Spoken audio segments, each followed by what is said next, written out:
ফারহানা নিশোর সঙ্গে ধর্ষকের সেলফি, যা বললেন ওমর সানি। 21 টেলিভিশন অনুষ্ঠান প্রধানের পদ থেকে বরখাস্ত করা হয়েছে ফারহানা নিশোকে। গতকাল বুধবার 17 মে সকালে প্রতিষ্ঠানের মানব সম্পদ বিভাগ থেকে তাকে বরখাস্তের একটি বিজ্ঞপ্তি পাঠানো হয় সকল বিভাগীয় প্রধানের কাছে। কোম্পানির সচিব ও মানব সম্পদ প্রধান আতিকুর রহমান স্বাক্ষরিত অফিসিয়াল নোটিশ বোর্ডে ঝুলিয়ে দেওয়া হয়।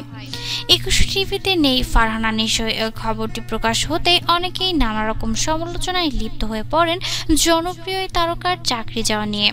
বেশ কিছু গণমাধ্যমের সংবাদ প্রকাশ হয়েছে সম্প্রতি আলোচিত বনানী ধর্ষণ ঘটনার আসামি নাইম আশরাফের সঙ্গে সেলফি তোলায় তার সঙ্গে ফারহানা নিশোর ভালো সম্পর্ক রয়েছে বলে ধারণা করছে 21 টিভি কর্তৃপক্ষ, তাই তাকে সরিয়ে দেওয়া হয়েছে। ফেসবুকেও অনেকে এ নিয়ে ফারহানা নিশোকে হেয় করে নানা পোস্ট স্ট্যাটাস দিয়েছেন।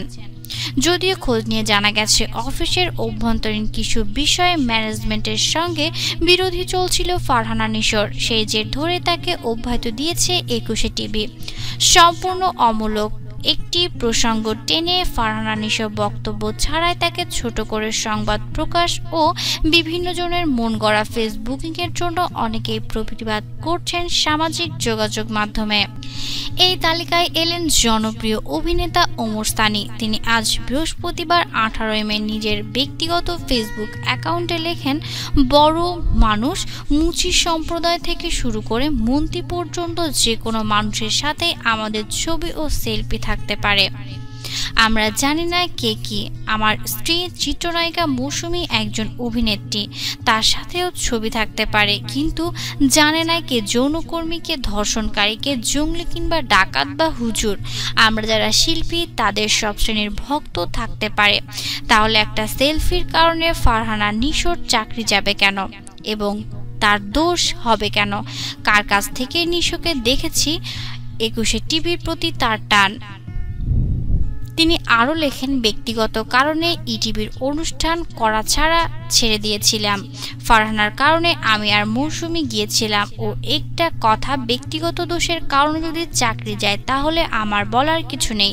সেলফির কারণে যদি দোষ দেন তাহলে এরকম দোষে আমরা অনেক শিল্পীরাই দোষী। নিজেকে প্রশ্ন করুন, আপনি কি ধোয়া তুলসী পাতা?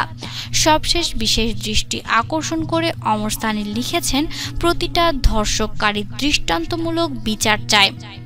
ফারহানা নিশো গত বছরের ফেব্রুয়ারিতে 21 টেলিভিশনে যোগ দেন। তখনই তার যোগদান নিয়ে চ্যানেল কর্মীদের মধ্যে অনেক দ্বন্দ্ব তৈরি হয়। এর আগে চ্যানেল 1 ও বৈশাখী টিভির কর্পোরেট অফিসিয়াল বিভাগে প্রধান হিসেবেও কাজ করেছেন নিশো। 2003 সালে এনটিভির সংবাদ উপস্থাপিকা হিসেবে ক্যারিয়ার শুরু হলেও মাঝে গ্রামীণফোনের technical division, Warid telecom project management বিভাগেও কাজ করেন বেশ কিছুদিন। দর্শক, আপনার কি মনে হয় ফারহানা নিশোকে শুধুমাত্র ধর্ষকের সাথে সেলফি তোলার অপরাধে চাকরি থেকে বরখাস্ত করা হয়েছে, নাকি ইন্টারনাল কোনো ব্যাপার ছিল? আপনার মূল্যবান মতামত অবশ্যই আমাদেরকে নিচে কমেন্টের মাধ্যমে জানিয়ে দিবেন। বিনোদন জগৎ সব ধরনের নিত্য নতুন খবরাখবর আপডেট জানার জন্য অবশ্যই আমাদের মিডিয়া রিপোর্ট চ্যানেলটি সাবস্ক্রাইব করুন এবং বেল বাটন প্রেস করতে ভুলবেন না। ভিডিওটি বন্ধুদের সাথে শেয়ার করুন। আর এতক্ষণ আমাদের সাথে থাকার জন্য আপনাকে অসংখ্য ধন্যবাদ।